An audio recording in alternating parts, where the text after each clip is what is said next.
This is a full moon reading for June. It's for all signs. The full moon was in Sagittarius on May 29th. What you're seeing is two spreads, one at the top and one at the bottom. The bottom one is kind of like a clarifying spread. I read it as a full spread, but it informs what's happening at the top, which in this case it's very consistent.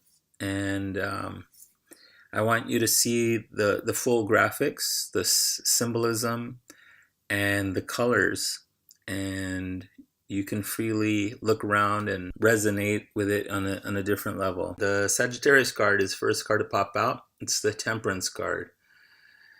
The angels combining the two cups, kind of mixing water between the superconscious and the conscious, and really taking time to reflect.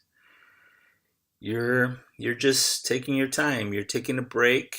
You're putting your foot in the waters, trying to find out where to even point now. You'll be moving forward. You'll be moving away with the Eight of Cups. You're going to a foreign land, a new way of thinking. You've been disappointed.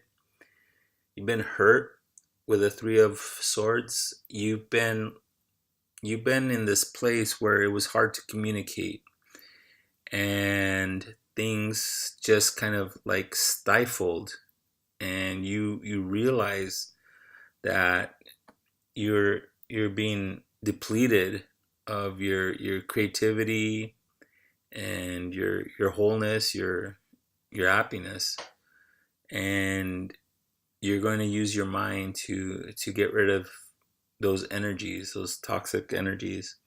Underneath the Temperance card is the Eight of Pentacles. You now realize when there's destruction, there's some value to that transformative process.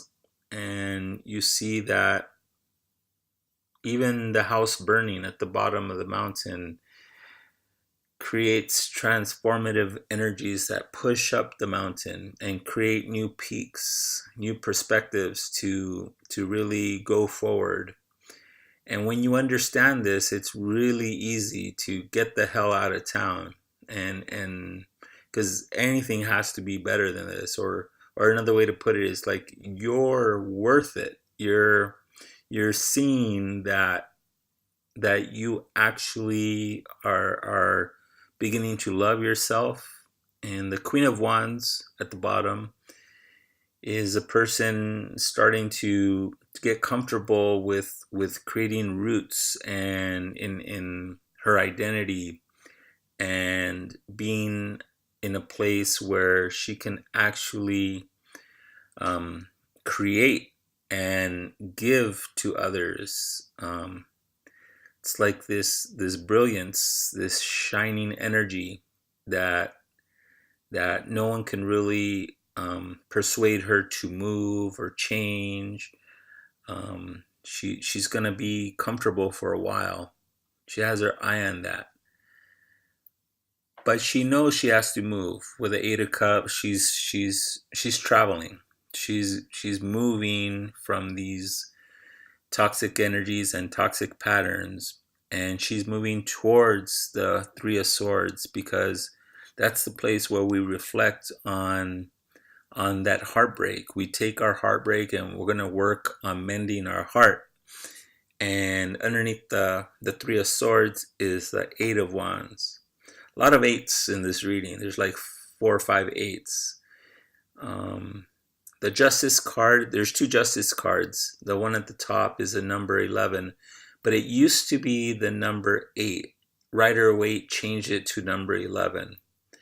And so if you count both Justice cards as being 8, there's 5 eights here, and 8's all about rebirth, regeneration, reflection, regrouping. And when there are a lot of 8's in a reading, that means you've changed your mind. There's something that shifted, and that's really, really beautiful. And when you accept that shift in your perspective and what you want, and you're starting to think about new goals that become more important. Then the Eight of Wands at the bottom, that's all about this new information coming in. And that new information has attached itself to that old castle that you're living in. It was unbalanced. That old castle was on fire. And it was on fire not just in the structure, but from the foundation it's burning. And it just left you in a place where you were disconnected. What you were thinking and what you were saying is being bombarded, and it was just a mess. It was a mess. But underneath your castle, there's a heart. There's your heart. There's your soul. It's protected by the earth. It's not going anywhere. It's not going to it's not going to be touched by these flames, these lightning bolts, these things that come and go.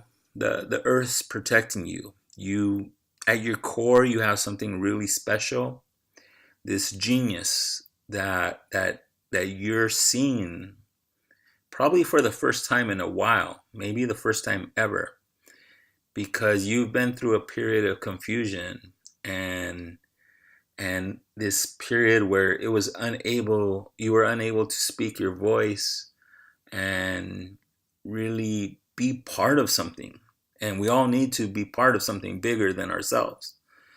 But when we're depleted of our energy, it blinds us, and we become kind of addicted to the past patterns, no matter how toxic those patterns are, no matter how destructive those people are, or how surprising we are. We're always ambushed by things, and we become frazzled, and some people give up. Some people let it slide. But here it's telling you, if you found this reading, you're not letting it slide. And the Justice card has your back. There's two Justice cards. They popped out. You could see the full shuffle at the end of this reading. There's a timestamp below. But this is telling me, Spirit is telling me that Justice has your back. Spirit has your back. It's going to help you go through and sift out what's not serving you right now in this new venture to go to this new place and do this new project and grow. This is transformative, and it's beyond transformative. It's developing and synthesizing new information, bringing in these new elements into your personal life or your work life. But this looks very personal. This looks like this is an issue of your soul, and you're getting the signals, something's not right. And these two Justice cards are right there to see you through to where you're going to end up, which is a state of working it out. You're in this new phase where you're going to be honest and brave, and you're going to struggle. You accepted that there's struggle and there's discomfort and complexity, and you want that. And Justice card would not be here, one above the other, and you have an 8 and another special number, the 11. At this time, if you take advantage of the energies, if you jump on that current, Justice has your back. It's this time, it's this clearinghouse of getting that lion at the bottom to shake them up a little bit, get them uncomfortable with that old edifice, that old structure that's on fire, that he used to have passion for. He used to feel comfortable, but now he's being sort of like disabled by it. And here comes the Justice energies, the scales from above, to kind of guard and protect and lift the lion and cut out those things that are threatening that vibrant energy, that shining that needs to come from each one of us, so we can give and receive, so we can not be scared, and we can move on to that scary cave shown in the Knave of Wands. That she's fearless, she's curious, she's determined to go in and fight her fears and learn more about herself. If she has to go through each one of those mountains and all the caves, she's willing to do it. Even though she lost a leg, she has that wand and that torch, and she's protected by her crown, which is a crown of experience and authority and wisdom.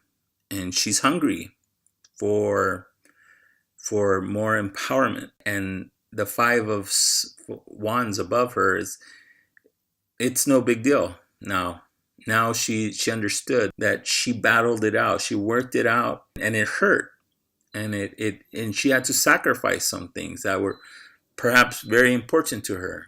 She's naked because she's now in truth. She's gonna take it on, and this really is about forgetting those old habits, those old ways of thinking. There's a very strong power in forgetting those things, so that when we think, because thinking is pretty much automatic, we don't look at something and then decide if it's scary or comfortable. It's our fears that make us process things, and that's very limiting in many cases when we're in a stressful state. The idea is to be happy, to be in this accepting, comfortable state where you can really analyze freely what's going to get you to your goal, instead of being tied to the past. And that requires that we have strong roots. When you have strong roots, you can assimilate the past experiences, the past defeats and lessons that no matter how tragic or how funny they were, so some of us can carry that baggage with us and to the grave. But this woman in the Knave of Wands, she has strong roots, so she's not going to be overwhelmed by new experiences or any kind of defeats. That's part of the process, and she's up for it. I have 2 messages that came to me during this reading. One is expect everything, and the other is be a happy baby. Go back to the beginning in your mind. That's that perspective where we just see things. You can do that even if you've had loss and tragedy. You when you face this new episode, you can feel as if you're totally content, like a happy baby, and that will allow you to process things in an entirely different way. I have a couple of songs that also came to me. One's from Manfred Mann's Earth Band. It's Blinded by the Light. If this reading resonated with you, please try to listen to that song, see what it does for you. And the other is by Prince. It's called Delirious. And I have a few other songs that I'll leave for you, and you can they're very much related. They came to me, but not in a strong, like, central way that those 2 songs came to me. So I hope this reading's been helpful to you. Please comment below. Be connected to this process that we're all committed to. I really appreciate that, and I hope you have good fortune and good humor. Bye for now. It's all the same. There's nothing new. What we do.